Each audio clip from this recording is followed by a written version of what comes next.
Кандайсыздар баарыңыздар? Биз бүгүн көк самса жасайбыз. Жай келгенде аябай витаминге бай сонун самсалардын бири.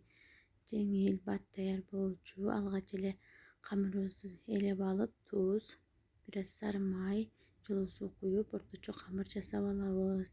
Жакшы ийини кандырып, экиге бөлүп, дем алдыргалы койдум.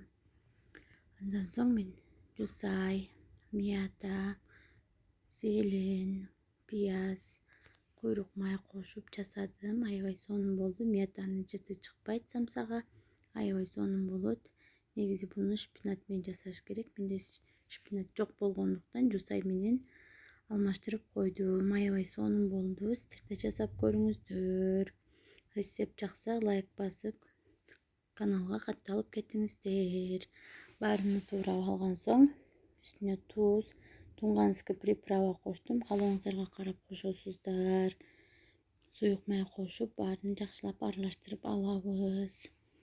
Аралаштырып алган соң камырыбыз да дайын болуп калды. Жукалап, манты сыяктуу кылып эле жайып алабыз тестаны. Бир аз чоңураак кылып кесип, баарын салып алып, түйөбүз. Манты сыяктуу кылып түйүп, четтерин катуу бекитебиз. Суу чыгып кетпеш керек. Пышкан кезде листти майлап, листибизге салып алып, суу менен үстүнөн сүрүп койдум. Аябай сонун болду. Пышкан кезде ысыгында ушундай сары май менен сүрүп алабыз. Сиздер да жасап көрүңүздөр. Аябай сонун болду. Дамыга сөз жок.